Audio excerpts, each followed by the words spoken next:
Pemirsa, pencurian uang infak dengan modus mengganti kode kris yang terjadi di sejumlah masjid menarik perhatian publik. Dan kita akan berbincang untuk mengetahui lebih dalam mengenai pencurian berbasis teknologi ini bersama dengan kriminolog UI, ada Prof. Adrianus Meliala. Terima kasih Prof. Adrianus telah bergabung bersama kami. Ya, Prof, Anda sendiri atau mungkin dari catatan Anda pada kasus maling digital kotak amal ini seperti apa, Prof? Wah, saya sebagai kriminolog memang kagum ini. Ini betul-betul satu hal yang baru ya, terobosan ini. Ya tentu dalam artian yang negatif ya, bahwa dari satu cara baru dalam rangka pembayaran, kemudian ternyata ada pihak yang melihat kelemahannya, dan kelemahannya itu ternyata fatal ya, bukan dari sisi teknologinya, bukan dari sisi aplikasinya, tapi dari sisi penginformasian pada awal ketika orang mau mengakses kris tersebut. Jadi bayangkan bahwa ternyata satu aplikasi yang canggih kemudian diterobos ya dengan satu modus yang sebetulnya sederhana, yakni menempel alamat kris yang benar dengan alamat kris yang salah, ya kan? Nah, ini membuktikan bahwa secanggih-canggihnya aplikasi, tetap kita harus hati-hati bahwa ada human element, ada elemen manusianya. Nah, pada elemen manusianya itulah lalu kemudian terjadi kejahatan yang sebetulnya secara modus sederhana tapi menjadi menarik karena itu terjadi pada konteks aplikasi yang canggih seperti kris ini. Begitu. Dengan modus yang sederhana, tapi kalau kita lihat memang kasus penipuan dengan modus tadi ya, menggunakan QR Code ini, apakah ini juga sebenarnya mengikuti perkembangan teknologi, Prof, dengan memanfaatkan kebiasaan baru sekarang yang bisa dikatakan cashless seperti itu, Prof? Ya dan tidak, ya karena karena sekarang musimnya QR Code atau kris, maka kemudian yang bersangkutan itu lalu kemudian berusaha untuk menjajal kelemahannya. Dikatakan tidak karena sebetulnya bukan sistemnya yang diganggu kan, bukan aplikasinya yang diganggu, tapi proses awalnya gitu. Kalau misalnya dalam hal ini pelaku itu mengganggu aplikasinya dengan dengan mengubah formula digitalnya, misalnya dengan mengubah sistem komputernya, maka itu artinya kita masuk pada kejahatan komputer yang canggih. Tapi ini kan nggak begitu, ini kan hanya mengganti informasi tentang QR Code yang ditujukan kepada alamat tertentu diganti dengan alamat yang lain. Jadi bisa ya bisa tidak, tergantung kita cara melihatnya, Mbak. Baik, tapi kalau melihat lagi dengan maling digital kotak amal ini dengan momentumnya adalah bulan Ramadan nih, Prof. Anda melihat bahwa dia memang memanfaatkan momentum ini dengan modus ini seperti apa sih, Prof? Saya kira begitu ya, ketika orang itu tinggi keinginan untuk berdonasi, ya, nah itulah yang kemudian dia pakai sebagai saat. Tapi saya kira memang ini momentum yang juga cocok untuk kemudian segera kasus ini, modus seperti ini akan hilang. Jadi begitu kemudian terungkap, lalu kemudian ditangkap oleh kepolisian dan diberitakan oleh berbagai media termasuk di TV, maka bayangkan bahwa ke depan tidak akan ada lagi orang yang berani coba-coba seperti ini.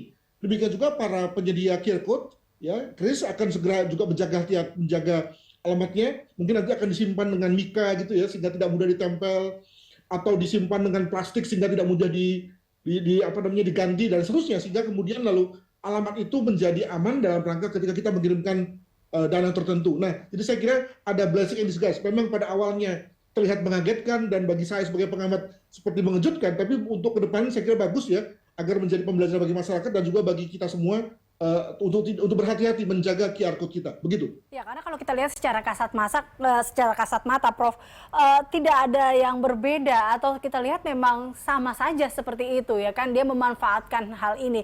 Tapi kalau dilihat dari modus pencurian seperti ini yang dibilang baru seperti itu ya, Prof, tapi kita lihat celahnya. Apa celah yang mungkin dilihat dari pelaku? Adakah memang unsur kelalaian dari pengawasan atau apa? Ini kan tadi Anda katakan bisa menjadi sebuah momentum untuk mengetahui modus-modus ini sebenarnya. Bisa jadi, karena terus terang saya pun yang terbiasa juga memang tidak memperhatikan ya mengenai QR Code ini, ya percaya sajalah begitu ya. Jadi memang mungkin itu titik lemahnya bagi orang-orang yang kalaupun misalnya memiliki literasi komputer yang bagus, literasi digital yang bagus, tapi karena sibuk, karena cepat tidak memperhatikan apakah dia mengirim kepada alamat yang benar. Jadi memang ini titik yang kemudian menjadi titik lemahnya.